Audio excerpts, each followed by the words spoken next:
സമുദായ നേതാക്കന്മാർ വിളിക്കുമ്പോൾ എല്ലാവരും പോകാറുണ്ട്. എന്നെയും വിളിക്കാറുണ്ട്, ഞാനും പോകാറുണ്ട്. ഇപ്പോൾ അത്തരത്തിലുള്ള ഒരു പ്രതികരണം വരാൻ കാരണം ചെന്നിത്തലയോടുള്ള സ്നേഹം കൊണ്ടാണോ അതോ വി.ഡി. സതീശനോടുള്ള എതിർപ്പ്? ഞാൻ പറയട്ടെ, NSSൻ്റെ എല്ലാ വർഷവും പരിപാടികളിൽ മുഖ്യാതിഥിമാരായി പല കോൺഗ്രസ്സുകാരെയും ക്ഷണിച്ചിട്ടുണ്ട്. 90 ജനുവരി 2 ഞാൻ ചടങ്ങിൽ അന്ന് രാജീവ് ഗാന്ധിയാണ് ഉദ്ഘാടനം ചെയ്തത്. അന്ന് ആ ചടങ്ങിൽ പങ്കെടുക്കാൻ സംസാരിക്കാൻ എന്നെ ക്ഷണിച്ചിരുന്നു.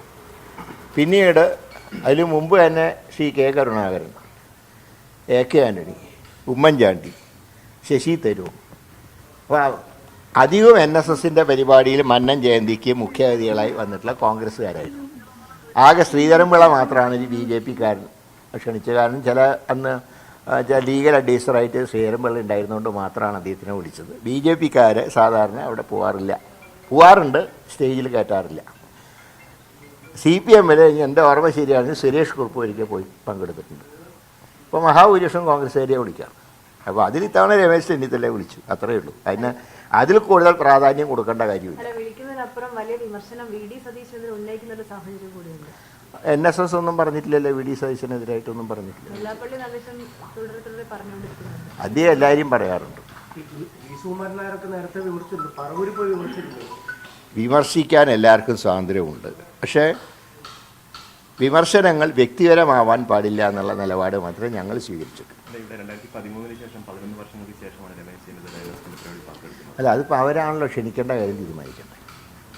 അവരാണ് ക്ഷണിക്കേണ്ടത്. അങ്ങനെ രമേശിനെ ക്ഷണിച്ചു എന്ന് വിചാരിച്ചിട്ട് ഭാവിയിൽ മറ്റുള്ളവരെ ക്ഷണിക്കില്ല എന്നതിൻ്റെ അർത്ഥമില്ലല്ലോ. ഒരിക്കൽ ക്ഷണിച്ചാൽ പിന്നെ അവരടുത്ത തവണ മുഖ്യാതിഥിയിൽ ക്ഷണിക്കാറില്ല. അപ്പോൾ അതിൽ അത്ര വലിയ അത്ഭുതമൊന്നുമില്ല. അതിന് ചർച്ചയാക്കേണ്ട കാര്യമില്ല. പിന്നെ ഞങ്ങളൊരു കാലത്തും സാമുദായിക നേതാക്കന്മാർക്കെതിരായിട്ടുള്ള സ്റ്റാൻഡ് ഞങ്ങൾ എടുത്തിട്ടില്ല. ഞങ്ങളെ വിമർശിക്കുമ്പോഴും ഞങ്ങൾ തിരിച്ചൊന്നും പറയാറില്ല. അതുകൊണ്ട് ആ കാര്യങ്ങളിലൊന്നും ഇതുവരെയുള്ളതിലൊന്നും ഒരു തെറ്റുമില്ല. അതിനെ മുഖ്യമന്ത്രി സ്ഥാനമായിട്ട് കൂട്ടിക്കുഴയ്ക്കേണ്ട ആവശ്യമില്ല. മറ്റൊരു കാര്യമുള്ള മിഞ്ഞാന്ന് ക്രിസ്മസിൻ്റെ തലേന്ന് പാലയൂർ പള്ളിയിലുണ്ടായ സംഭവങ്ങൾ ശക്തമായിട്ടുള്ള നിലപാട് സർക്കാർ എടുക്കണം. കാരണം ക്രിസ്മസിൻ്റെ തലേദിവസം രാത്രി എല്ലാവർക്കും അറിയാം, രാത്രിയിലാണ് യേശുദേവൻ ജനിച്ചത്. സ്വാഭാവികമായിട്ട് അതിൻ്റെ ആഘോഷങ്ങൾ രാത്രി കാലങ്ങളിൽ ഉണ്ടാകും. പാലയൂർ പള്ളി എന്ന് പറഞ്ഞാൽ നിങ്ങൾ കണ്ടു കാണും, മെയിൻ റോഡുമായിട്ട് ഒരുപാട് ദൂരെയാണ് പള്ളി സ്ഥിതി ചെയ്യുന്നത്. അതിൻ്റെ അകത്ത് എന്ത് കരോളുണ്ടെങ്കിലും പുറത്തിറങ്ങില്ല.